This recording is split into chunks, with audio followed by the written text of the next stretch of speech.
말씀의 제목은 하나님의 복을 나누는 자입니다. 하나님의 복을 나누는 자. 사람은 누구나 이 복을 원하곤 합니다. 그런데 우리가 원하는 복을 가만히 들여다보면 대부분 눈에 보이는 그런 복들을 우리가 원하며 산다는 것이죠.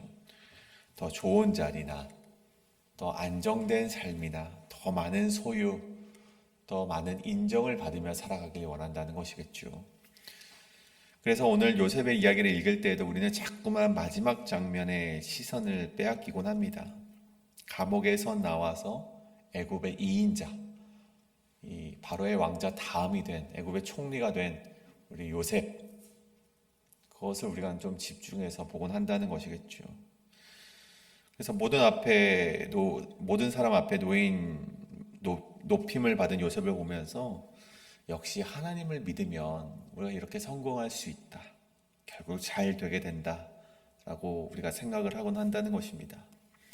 근데 성경은요, 단순히 요셉의 인생을 그러한 성공담으로 기록하지 않았습니다. 만약 요셉의 복이 총리의 자리에 있었다면, 성경이 말하는 요셉이 받은 복을 단순히 애굽의 총리 2인자 자리에만 집중을 하였다면 이 이야기는 세상의 성공 스토리와는 그와 다를 바가 없었겠죠. 그렇다면 왜 하나님께서 요셉이 그렇게 고난을 받아야 했는지, 그리고 그가 얻은 두 아들의 이름까지 우리에게 자세히 보여주고 있는지, 그것은 아무런 의미가 없다는 것입니다. 단순히 우리가 요셉의 총리 자리에만 집중하고 있다면 아무것도 소용이 없다는 것이죠. 그래서 오늘 본문은 우리에게 말해주고 있는 것이, 우리가 쉽게 복이라고 부르는 것 너머에 있는 하나님이 진짜 말하는 복은 무엇인가? 이것을 오늘 말씀 우리에게 전해주고 있다는 것입니다. 그래서 오늘 말씀 가운데 하나님이 말씀하시는 진짜 복은 무엇이고, 그 복 가운데 주어진 어떤 부수적인 어떤 애굽의 총리라는 그런 직책이 주어졌을 때 우리는 그것을 어떻게 나눌 수 있는지 우리가 함께 이 시간 말씀을 통해서 함께 나눠보고자 합니다.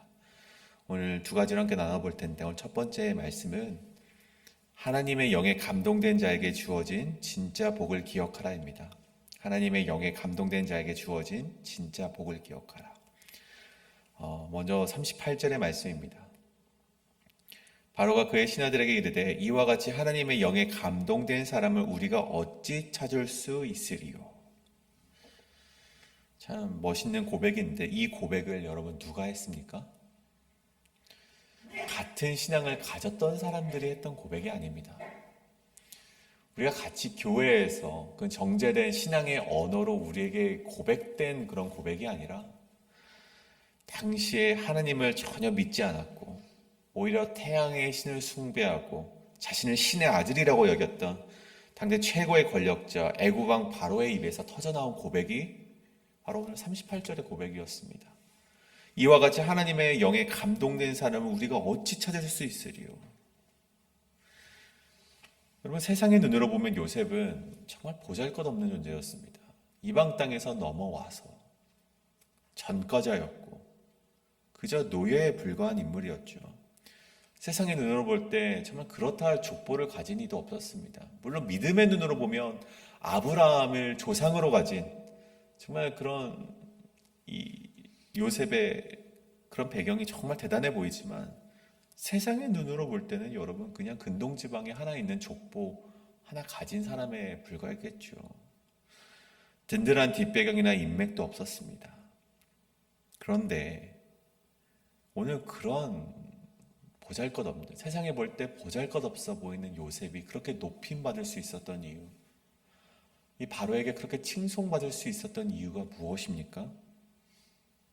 오늘 말씀에 기록되길 요셉 안에 거하시는 하나님의 영을 그들이 느꼈기 때문에 이러한 고백을 할 수 있었다는 것입니다. 요셉이 가졌던 뒷 배경이 대단했기 때문에, 요셉이 가졌던 어떠한 똑똑하거나 상황 판단이 빠른 처세술 때문에 그가 그렇게 인정받았던 것이 아니라, 그저 하나님이 주신 감동에 따라서 다가올 흉년을 대비할 방법에 대해서 대언했을 때, 그저 하나님의 말씀을 전했을 뿐인데 그들이 그 안에 있는 하나님의 영을 느끼고 그를 이렇게 칭송했다는 것입니다. 그 결과가 무엇입니까? 인간적인 눈으로 보면 그 결과는 애굽의 총리가 되었습니다. 정말 세상이 볼 때 정말 복받은 인생이다, 복된 인생이다 말할 수 있는 그런 결과를 가지게 되었죠. 근데 여러분, 우리가 신앙의 눈으로 볼 때 그에게 주어진 참 복은 애굽의 2인자, 애굽의 총리라는 자리가 아니었습니다. 우리는 세상은 그렇게 볼지언정 우리 그리스도인들은 그런 눈으로 그가 그런 복을 받았다라고 말해서는 안 된다는 것입니다. 그래서 오늘 우리가 흔히 이 말씀을 읽으며 그래 신앙인들도 인내하고 버티면 결국 하나님께서 부유하게 하실 것이고 요새처럼 저 큰 자리에 앉게 하실 거야 라고 우리가 결론을 내린다면 우리가 오늘 이 말씀이 하나님께서 우리 이 말씀을 통해 우리에게 주시고자 하는 메시지를 잘못 이해한다는 것이죠. 여러분, 만약 우리가 그렇게 이해를 한다면, 만약 우리가 요셉의 이야기를, 예수를 잘 믿으면 세상에서도 성공할 수 있다라는 식의 기복신앙이나 성공주의 복음으로 읽어낸다면 우리는 성경을 잘못 읽어내고 있다는 것입니다. 여러분, 만약 그렇다면 저 시골, 산골짜기 시골에서 여러분 10명 정도 되는 우리 어르신들을 모시고 목회를 하는 자들을 우리가 어떻게 이해할 수 있겠습니까? 여러분, 하나님을 믿지만 평생을 가난하게 살아간 자들이나 혹 하나님을 믿어왔지만 평생을 그 몸을 아프게 살아간 자들을 여러분 오늘 말씀으로 어떻게 풀어낼 수 있겠습니까? 여러분, 모든 그리스도인들이 세상의 총리가 되는 것은 아닙니다. 모든 이들이 그렇게 성공을 경험하는 건 아니겠죠. 어떤 세상이 말하는 결과적인 성공을 말하는 것입니다. 그렇다면 성경이 말하는 하나님이 주시는 복의 본질이 무엇인가를 우리가 알아야겠죠. 오늘 말씀에서 그 해답은요, 바로 요셉이 낳은 두 아들의 이름, 이 므낫세와 에브라임에 있다는 것입니다. 여러분 51절과 52절을 보면 요셉이 흉년이 들기 전에 애굽에서 두 아들을 얻고 이름을 짓는데 장남의 이름이 무엇입니까? 므낫세입니다. 므낫세의 뜻이 무엇입니까? 하나님께서 내게 내 모든 고난과 내 아버지의 온 집의 일을 잊게 하셨다. 잊어버리게 하셨다.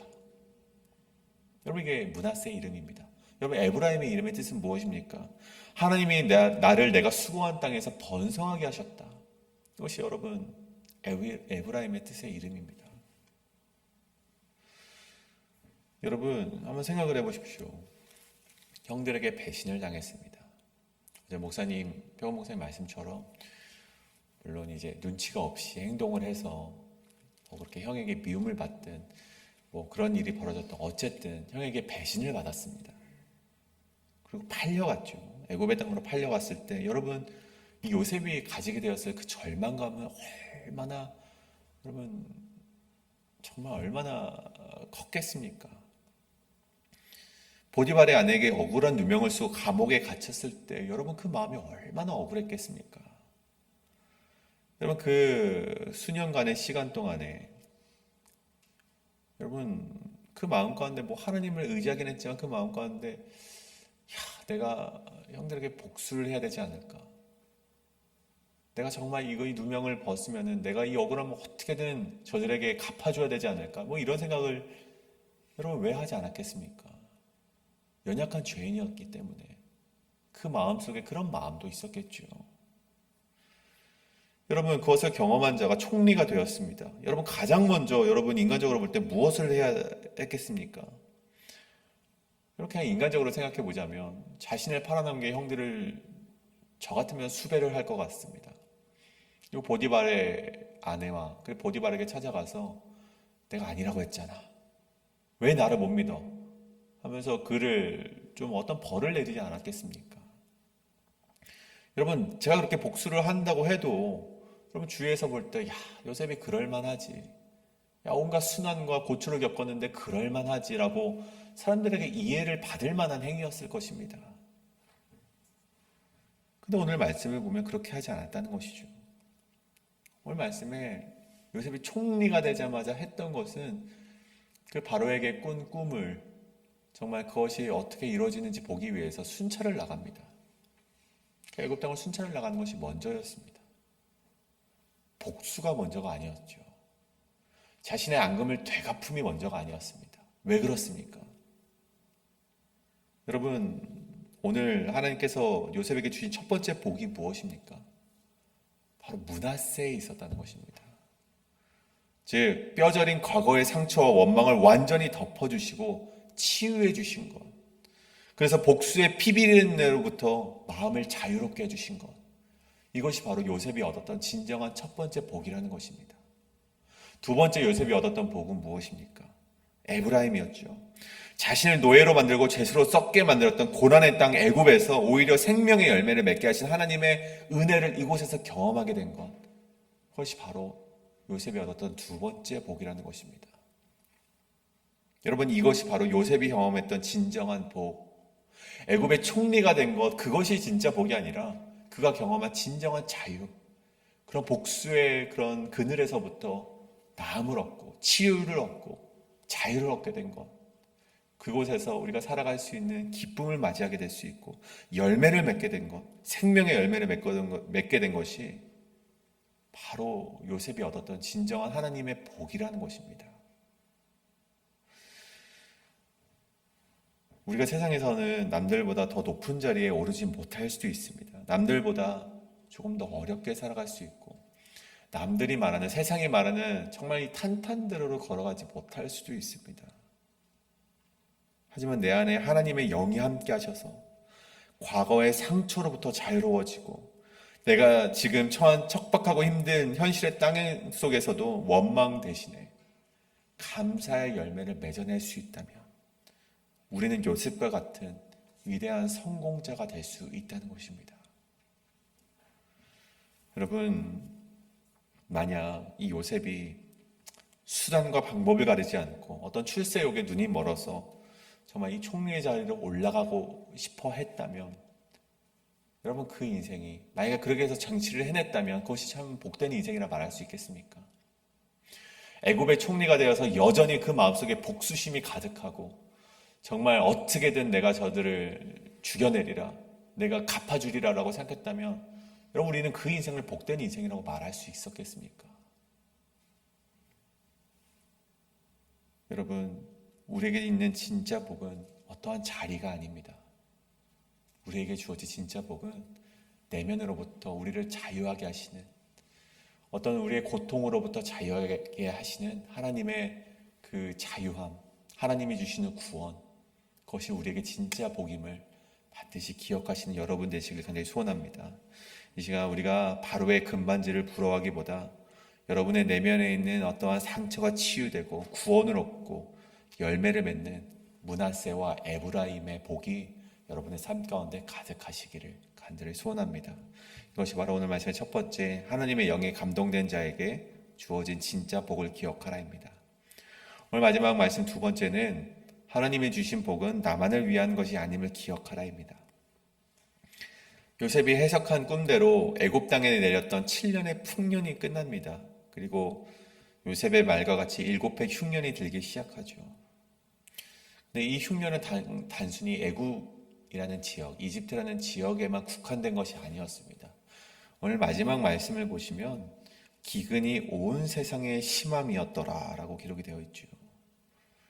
이 기근이 전 세계적인 재앙이었음을 오늘 보여주고 있습니다.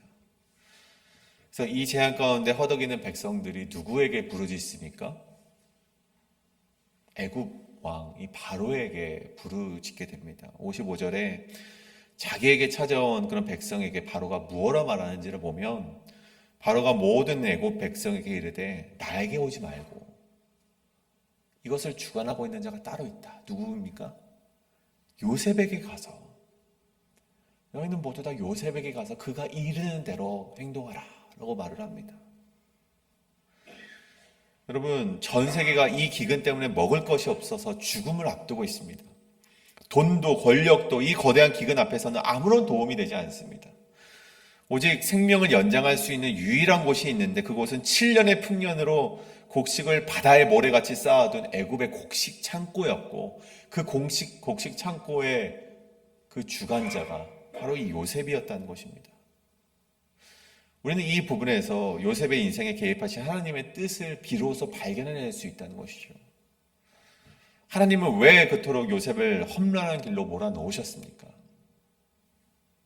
왜 하필 애굽으로 팔려가게 하셨고, 왜 감옥에 들어가게 하셨으며, 왜 바로의 꿈을 해석하게 하셔서 그를 애굽의 총리로 세워주셨습니까?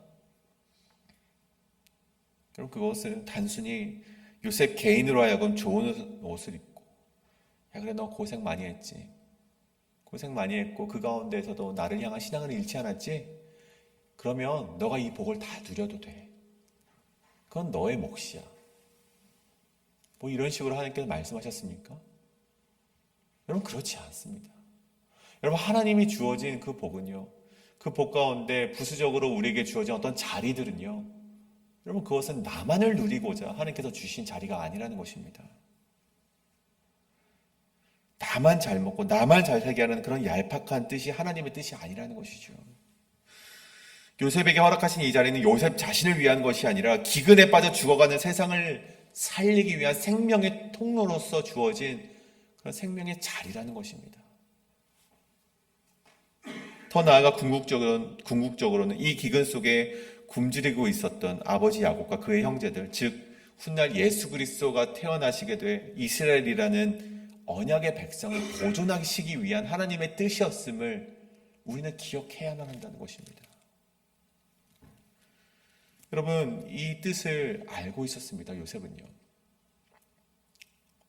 나에게 주어진 복은 그 복대로 내 내면을 치유하신 그 복이고, 애굽의 총리라는 자리는 그저 나에게 주어진 복이 아니라, 나에게 주어진 부수적인 어떤 자리가 아니라, 그것은 나를 통해서 또 다른 꿈을 꾸고 계신 하나님이 만드신 계획과 섭리라는 것을 이 요셉은 알고 있었다는 것입니다. 그래서 하나님께 상처를 치유받았던 요셉은 교만하지 않았습니다. 이 자리가 내가 잘나서 쟁취한 자리가 아님을 알고 있었다는 것이죠. 세상을 먹여 살리라고 하나님이 잠시 맡겨주신 청지기의 자리임을 알고 있었기 때문에, 여러분 그는 창고를 걸어 잠그고 자신의 배만을 불린 것이 아니라 창고를 활짝 열어서 찾아오는 자들에게 생명을 나눠 주었다는 것입니다. 사랑하는 성도 여러분, 우리의 삶도 마찬가지입니다. 나에게 허락하신 부유함과 성공은 여러분 나만을 위한 것이 아닙니다.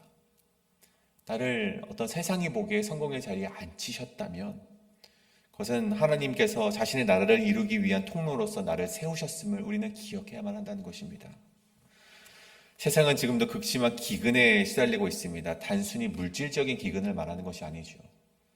이 세상은 이 관계의 기근을 겪고 있고, 사랑의 기근을 겪고 있고, 진리의 기근을 겪고 있고, 이 소망의 기근을 겪고 살아가고 있습니다. 그런데 여러분 세상 사람들은요, 이 기근의 정답이 어디 있는지를 알지 못합니다. 그래서 어디로 달려갑니까? 그럼 바로에게로 달려갑니다. 마치 바로도 알고 있을 것 같아서, 이 기근의 해답이 무엇인지 알 것 같아서 세상 사람들은, 그 애굽의 백성들은요, 그 정답을 알고 있는 자들에게 달려가고 있는 것이 아니라 세상의 주관자들에게도 달려가고, 세상에 정말 아무것도 모르는 자들에게 달려가서 그 답을 얻고자 한다는 것입니다. 자신만의 방법으로, 세상의 방법으로 기근을 해결하려고 하죠. 하지만 여러분, 오늘 말씀은 무엇라 말합니까? 정답은 바로에게 있지 않다. 정답은 세상에 있지 않다. 정답은 그 요셉에게 있다. 요셉에게 달려가서 그에게 이르는 대로 하면 너희가 살 수 있다. 그것이 오늘 말씀이 우리에게 전해주는 메시지라는 것이죠. 이때 요셉이 생명의 양식을 나누어서 세상을 살려낸 것처럼 우리 역시 나에게 다가오는 많은 기근을 겪고 있는 자들이 달려올 때 여러분이 생명의 양식을, 생명의 말씀을 전해줄 수 있는 참된 그리스도인으로서 살아가시는 저와 여러분의 인생이 되시길 간절히 소원합니다. 내게 주신 물질이 있다면 그것은 나만을 즐기고자 하는 그런 물질이 아니라 누군가를 섬기라고 맡기신 것임을 기억하시길 원합니다. 내게 주신 시간이 있다면 그것은 나만을 위해 여가를 즐기라는 것이 아니라 누군가를 돌보라고 맡겨주신 시간이고, 내게 주신 은사가 있다면 그것은 나를 드러내라고 주신 것이 아니라 하나님의 생명을 흘려보내라고 주신 은사임을 기억하며 살아가시는 여러분이 되시길 간절히 소원합니다. 오늘 말씀을 정리하고자 합니다. 여러분, 오늘 요셉의 마음에 있는 상처를 회복하셨던 것은 그 요셉에게 구원을 주시기 위함이었고, 그를 통하여서 그냥 요셉이 잘 먹고 잘 사는 것이 아니라 그를 통하여서 세상을 살리고자 하는 하나님의 뜻이 있었음을 여러분 반드시 기억하시길 원합니다. 우리가 오늘 이 자리에 나온 것도 내 개인적인 문제를 가지고 나왔을 수도 있지만, 여러분, 하나님께서 여러분의 개인적인 문제를 해결해 주시고 여러분의 마음에 구원을 주셔서 자유케 하셨을 때, 그리고 그 부수적으로 우리에게 어떠한 자리를 허락하셨을 때, 여러분, 그것은 여러분을 위한 것이 아니라 흘려보내라고 주신 통로의 자리임을 기억하시고, 여러분 역시 복된 통로로서 살아가실 수 있는, 요셉처럼 살아가실 수 있는 그런 인생이 되시길 간절히 소원합니다. 이것을 놓고 우리 함께 기도하실 때, 하나님, 내가 하나님의 진정한 복을 누리게 되길 원합니다. 그리고 그 복을 얻게 되었을 때 그 자리에서 그 복을 또한 흘려보낼 수 있는 내가 되게 하여 주시옵소서. 이것을 놓고 이제 함께 기도하며 나아가시겠습니다. 기도합니다.